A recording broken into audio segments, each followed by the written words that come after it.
Hat trick hero Shivraj Kumar ಅವರ ಹುಟ್ಟುಹಬ್ಬದ ಅಂಗವಾಗಿ ರಾಯಚೂರು ಜಿಲ್ಲೆಯ ಮಾನ್ವಿ ಪಟ್ಟಣದ ನೆರಳು ಅನಾಥಾಶ್ರಮದಲ್ಲಿ ಅಭಿಮಾನಿಗಳು ಅರ್ಥಪೂರ್ಣವಾಗಿ ಜನ್ಮದಿನವನ್ನ ಆಚರಿಸಿದರು.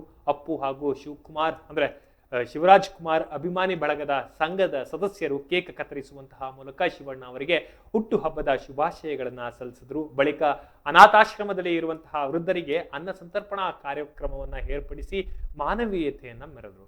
ಈ ಸಂದರ್ಭದಲ್ಲಿ ಮಾತನಾಡಿದ ಶಿವರಾಜ್ ಕುಮಾರ್ ಅಭಿಮಾನಿ ಸಂಘದ ಅಧ್ಯಕ್ಷ ಸಾದಿಕ್ ಪಾಷಾ, ಶಿವರಾಜ್ ಕುಮಾರ್ ಮತ್ತು ಪುನೀತ್ ರಾಜ್ಕುಮಾರ್ ಅವರು ಸಮಾಜಮುಖಿ ಕಾರ್ಯಕ್ರಮಗಳ ಮೂಲಕ ಜನರಿಗೆ ಮಾದರಿಯಾಗಿದ್ದಾರೆ. ಅಭಿಮಾನಿಗಳು ಅವರ ಸಿನಿಮಾಗಳನ್ನ ಮಾತ್ರವಲ್ಲದೆ ಅವರ ಸಾಮಾಜಿಕ ಸೇವೆಗಳನ್ನು ಕೂಡ ಅನುಸರಿಸಿ ಸಮಾಜಕ್ಕೆ ಉತ್ತಮ ಕೊಡುಗೆ ನೀಡಬೇಕು ಅಂತ ಹೇಳಿದ್ರು. ಕಾರ್ಯಕ್ರಮದಲ್ಲಿ ಶಿವರಾಜ್ ಕುಮಾರ್ ಅವರಿಗೆ ಉತ್ತಮ ಆರೋಗ್ಯ ಹಾಗೂ ಸುದೀರ್ಘ ಕಾಲದ ಆಯುಷ್ಯ ಸಿಗಲಿ ಅಂತ ಅಭಿಮಾನಿಗಳು ಪ್ರಾರ್ಥಿಸಿದ್ರು. ಅಪ್ಪು ಮತ್ತು ಶಿವಣ್ಣ ಅಭಿಮಾನಿಗಳು ಹೆಚ್ಚಿನ ಸಂಖ್ಯೆಯಲ್ಲಿ ಭಾಗವಹಿಸಿ ಕಾರ್ಯಕ್ರಮವನ್ನ ಯಶಸ್ವಿಗೊಳಿಸಿದರು. ಬಳಗದ ವತಿಯಿಂದ ಈ ಹುಟ್ಟುಹಬ್ಬ ಅರ್ಥಗರ್ಭಿತವಾಗಿ ಆಚರಣೆ ಮಾಡತಕ್ಕಂಥ ಈ ಸಭೆಯಲ್ಲಿ ಪಾಲ್ಗೊಂಡಿರ್ತಕ್ಕಂಥ ಎಲ್ಲ ನಮ್ಮ ಮಾನವೀಯ ಮುಖಂಡರೇ, ನಮ್ಮ ಹ್ಯಾಟ್ರಿಕ್ ಹೀರೋ ಶಿವರಾಜ್ ಕುಮಾರ್ ಅವರ 64ನೇ ಹುಟ್ಟುಹಬ್ಬದ ಶುಭಾಶಯಗಳು ತಮ್ಮೆಲ್ಲರಿಗೂ ಈ ಒಂದು ಅನಾಥಾಶ್ರಮದಲ್ಲಿ ಮತ್ತೊಮ್ಮೆ ತಮ್ಮೆಲ್ಲರಿಗೂ.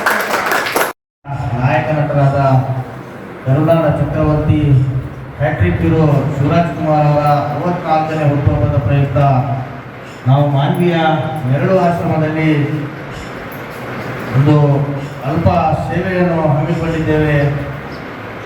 ಅದೇ ರೀತಿಯಾಗಿ ಎಲ್ಲ ನನ್ನ ಅಪ್ಪಾಭಿಮಾನಿ ಬಳಗದ ಗೆಳೆಯರು ಸಹ ಈ ಒಂದು ಸಂತೋಷದ ಕ್ಷಣಕ್ಕೆ ಸಾಕ್ಷಿಯಾಗಿದ್ದಾರೆ. ಈ ಸಂದರ್ಭದಲ್ಲಿ ತಿಳಿಸ್ತೇನೆ.